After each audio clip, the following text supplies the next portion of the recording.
66ರನ್ನ ಬೃಹತ್ ಮತ್ತು ಮಧ್ಯಮ ಕೈಗಾರಿಕೆ ಮೂಲಸೌಕರ್ಯ ಸಚಿವರಲ್ಲಿ ಪ್ರಸ್ತಾಪ ಮಾಡ್ತಿದ್ದೇನೆ. ಎಂ.ಬಿ. ಪಾಟೀಲ್ ಆಯ್ತು. ಅವ್ರ ಪ್ರಭಾಗ ಏನು ಗೊತ್ತುಂಟ ಆಯ್ತು. ಬಿಲ್ ಅಂಜಿ ಬರ್ಕೊಂಡು ಬೇಗ ಮುಗಿದು ಬಿಡ್ತಾರೆ.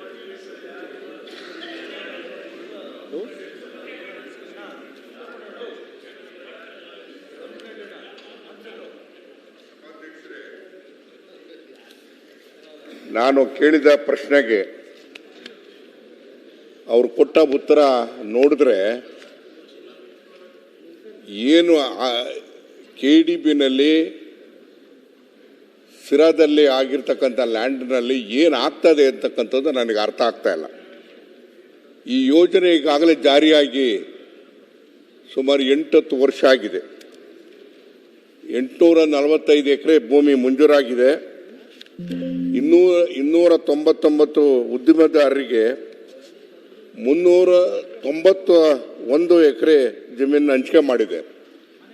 ಆದರೆ ಇಲ್ಲಿವರೆಗೆ ಕೈಗಾರಿಕೆಗಳು ಬಂದಿರತಕ್ಕಂಥ ಎಷ್ಟು ಅಂತ ಹೇಳಿದ್ರೆ ಕೇವಲ 94 ಎಕರೆ ಮಾತ್ರ. ಅಂದರೆ ಇನ್ನೂವರೆಗಾಗಿ ಇದೇನು ಇದರಲ್ಲಿ ನನಗೆ ಬಂದಿರೋ ಮಾಹಿತಿ ಪ್ರಕಾರ ಇದರಲ್ಲಿ KDB ನಡೀತಾ ಇರ್ತಕ್ಕಂಥದ್ದು ಕೈಗಾರಿಕೆಗಳು ಅಭಿವೃದ್ಧಿ ಆಗಬೇಕು ಅನ್ನೋದಕ್ಕಿಂತ ಹೆಚ್ಚಾಗಿ ಒಂದು ರಿಯಲ್ ಎಸ್ಟೇಟ್ ದಂಧೆ ನಡೀತಾ ಇದೆ ಅಂತೇಳಿ ಭಾವನೆ ಬರ್ತಾ ಇದೆ. ಆ ಕಾರಣಕ್ಕೋಸ್ಕರ ಇದು ನೀವು ಕೊಟ್ಟಿರ್ತಕ್ಕಂಥ ಉತ್ತರ ಸಮರ್ಪಕವಾಗಿಲ್ಲ. ಎಲ್ಲ ಒಂದು ಕಡೆಗೆ ಯಾವ ಉದ್ದೇಶಕ್ಕೋಸ್ಕರ ಕೈಗಾರಿಕೆಗಳನ್ನು ಸ್ಥಾಪನೆ ಮಾಡಬೇಕು ಅಂತೇಳಿ ಭೂಮಿಯನ್ನು ಅಕ್ವೈರ್ ಮಾಡೋಂಥ ಕೆಲಸ ಮಾಡ್ತು. ಯಾರು ಇಚ್ಛೆ ಪಡ್ತಾರೆ ಅವ್ರು ಕೈಗಾರಿಕೆ ಮಾಡ್ತಾರೆ ಅವರಿಗೆ ಪ್ರೋತ್ಸಾಹ ಕೊಡಬೇಕು. ಬೇರೆಯವ್ರನ್ನ ಇವತ್ತು ರಿಯಲ್ ಎಸ್ಟೇಟ್ ದಂಧೆ ಮಾಡ್ತಕ್ಕಂಥವ್ರನ್ನ ತೆಗೆದು ಆಚೆ ಹಾಕಬೇಕು ಅಂತೇಳಿ ಒತ್ತಾಯ ಮಾಡ್ತೀನಿ ಅಧ್ಯಕ್ಷ.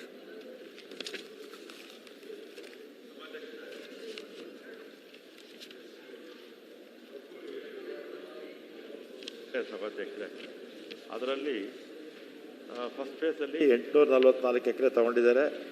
322 ಎಕರೆ ಡೆವಲಪ್ಮೆಂಟು ಆಗಿದೆ ಮತ್ತು 100 ಎಕರೆ ಸ್ಮಾಲ್ ಸ್ಕೇಲ್ ಇಂಡಸ್ಟ್ರೀಸ್ಗೆ ರಿಸರ್ವ್ ಮಾಡಿದ್ದಾರೆ. ಈ 844 ಎಕರೆಯಲ್ಲಿ 299 ಜನಕ್ಕೆ 391 ಎಕರೆ ಅಲಾಟ್ಮೆಂಟು ಆಗಿದೆ ಸಭಾಧ್ಯಕ್ಷರೇ. ಅದರಲ್ಲಿ 22 ಜನ ಅಲಾಟೀಸು 94 ಎಕರೆನಲ್ಲಿ ಡೆವಲಪ್ಮೆಂಟ್ ಮಾಡಿದ್ದಾರೆ. 3 ವರ್ಷದಲ್ಲಿ ಕಟ್ಟದೇ ಇದ್ದರೆ 4ನೇ ವರ್ಷದಲ್ಲಿ ಅಂದರೆ ಮೊದಲನೇ ವರ್ಷ 2% ದಂಡ ಹಾಕ್ತಾರೆ. 5ನೇ ವರ್ಷನೂ ಕಟ್ಟದೇ ಇದ್ದರೆ 5% ದಂಡ ಹಾಕ್ತಾರೆ. 5ನೇ ವರ್ಷದಲ್ಲಿ ಕೂಡ ಕಂಪ್ಲೀಟ್ ಮಾಡಲಿಲ್ಲ ಅಂದರೆ 30 ಜನ ಇದು ಕಂಪ್ಲೀಟ್ ಮಾಡದೇ ಇರ್ತಕ್ಕಂಥವ್ರಿಗೆ 31 ಜನಕ್ಕೆ ನೋಟಿಸ್ ಕೊಟ್ಟಿದ್ದಾರೆ ಸಭಾಧ್ಯಕ್ಷರೇ. ಇವ್ರು ಕಟ್ಟಲಿಲ್ಲ ಅಂದರೆ ಇದು ಕ್ಯಾನ್ಸಲ್ ಮಾಡ್ತಾರೆ. ಮತ್ತು ಮಾನ್ಯ ಸಚಿವರು ಗಮನಕ್ಕೂ ಕೂಡ ತರ್ತೀನಿ. ಅದು ಮಾನ್ಯ ಸದಸ್ಯರು ಬರೀ ರಿಯಲ್ ಎಸ್ಟೇಟು ಇದಾಗ್ತಾ ಇದೆ, ಯಾರು ಆ್ಯಕ್ಚುಯಲ್ ಆಗಿ ಡೆವಲಪ್ ಮಾಡಬೇಕು, ಇಂಡಸ್ಟ್ರಿ ಮಾಡಬೇಕು ಅಂತವ್ರು ಉತ್ತೇಜನ ಕೊಡಬೇಕು ಅಂತ ಹೇಳ್ತಾ ಇದ್ದಾರೆ. ಖಂಡಿತ ಮಾಡೋಣ ಸಭಾಧ್ಯಕ್ಷರೇ. ಸಭಾಧ್ಯಕ್ಷರೇ, ಪಾಪ ಇವತ್ತು ಟ್ರಾನ್ಸ್ಪೋರ್ಟ್ ಮಿನಿಸ್ಟರ್ ಉತ್ತರ ಕೊಡ್ತಾ ಇದ್ದಾರೆ ಅವ್ರ ಪರವಾಗಿ. ಇದರಿಂದ ಪ್ರಯೋಜನ ಆಗೋದಿಲ್ಲ. ಇದು ಸುಮಾರು 8-10 ವರ್ಷ ಆಗಿದೆ ಇದು ಅಕ್ವೈರ್ ಆಗಿ. ಅದಕ್ಕೆ ಸಚಿವರಿಗೆ ಹೇಳಿ ಒಂದು ಸಭೆಯನ್ನು ಕರೆದು ಇದು ಚರ್ಚೆ ಮಾಡೋಣ ಅಂತಕ್ಕಂಥ ಮಾತನ್ನು ಹೇಳಿ ಆದಷ್ಟು ಬೇಗ ಇನ್ನೊಂದು 15 ತಿಂಗಳೊಳಗೆ ಒಂದು ಸಭೆಯನ್ನು ಮಾಡೋಣ.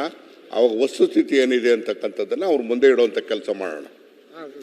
ಹೇಳ್ತೀನಿ ಸಭಾಧ್ಯಕ್ಷರೇ, ಒಂದು 15-20 ದಿವಸದಲ್ಲಿ ಮೀಟಿಂಗ್ ಮಾಡೋಕ್ಕೆ ಕಿರಣ್ ಕುಮಾರ್ ಕೊಡ್ಗೆ ಇಲ್ಲ. ಸ್ವರೂಪ್ ಪ್ರಕಾಶ್,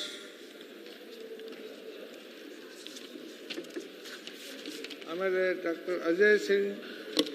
ಸನ್ಮಾನ್ಯ ಸಭಾಧ್ಯಕ್ಷರೇ, ಪ್ರಶ್ನೆ ಸಂಖ್ಯೆ 125 ಮಾನ್ಯ ಜವಳಿ ಮತ್ತು ಸಕ್ಕರೆ ಹಾಗೂ ಕೃಷಿ ಮಾರುಕಟ್ಟೆ ಸಚಿವರಿಗೆ ಕೇಳಲು ಬಯಸುತ್ತೇನೆ.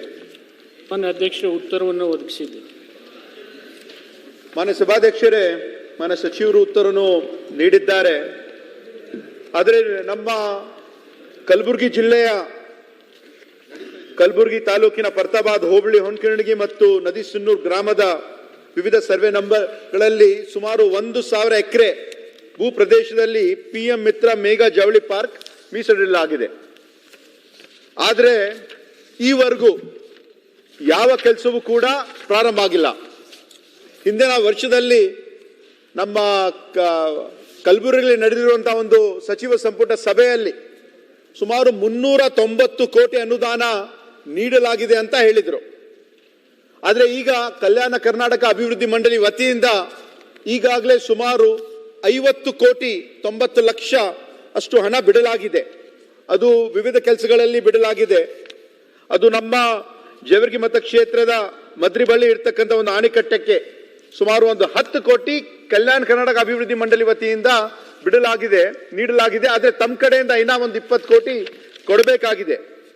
ಆದರೆ ನಮ್ಮ ಇದರಿಂದ ಏನಾಗ್ತದೆ, ಇದು ಕೆಲಸ ಪ್ರಾರಂಭ ಆದರೆ ನಮ್ಮ ಭಾಗದಲ್ಲಿರ್ತಕ್ಕಂಥ ಸುಮಾರು 1,30,000 ಹೆಕ್ಟೇರ್ ಪ್ರದೇಶದಲ್ಲಿ ಈ ಒಂದು ಹತ್ತಿ ಬಿತ್ತನೆ ಮಾಡಲಾಗ್ತಾ ಇದೆ. ಸೊ ನೇರವಾಗಿ ನಮ್ಮ ಭಾಗದ ರೈತರಿಗೆ ಇದರಿಂದ ಅನುಕೂಲ ಆಗ್ತದೆ. ಮತ್ತೆ ಇದಕ್ಕೆಲ್ಲ ಒಂದು ಮುಖ್ಯವಾಗಿ ನಮ್ಮ ಕಲಬುರಗಿ, ನಮ್ಮ ಕಲ್ಯಾಣ ಕರ್ನಾಟಕ ಭಾಗದಲ್ಲಿ ಇರ್ತಕ್ಕಂಥ ಜನರಿಗೆ ಸುಮಾರು 70,000ದಿಂದ 1,00,000 ಯುವಕರಿಗೆ ಉದ್ಯೋಗವೂ ಕೂಡ ಸೃಷ್ಟಿಯಾಗ್ತದೆ. ಸುಮಾರು ಒಂದು 300 ಕೋಟಿ ನಮ್ಮ ಸರ್ಕಾರ ಕಡೆಯಿಂದ ಒಂದು ಹಣ ಬಿಡುಗಡೆ ಆದರೆ ಕೆಲಸ ಪ್ರಾರಂಭ ಆಗ್ತದೆ ಅಂತ ತಮ್ಮ ಮುಖಾಂತರ ಮಾನ್ಯ ಮಂತ್ರಿಯಲ್ಲಿ ಕೇಳ್ತಾ ಇದ್ದೀನಿ. ಹಿಂದಿನ ಸರ್ಕಾರ ಇದ್ದಾಗ ಈ ದೇಶದಲ್ಲಿ 7 PM ಮಿತ್ರ ಪಾರ್ಕ್ಗಳನ್ನು ಘೋಷಣೆ ಮಾಡಿ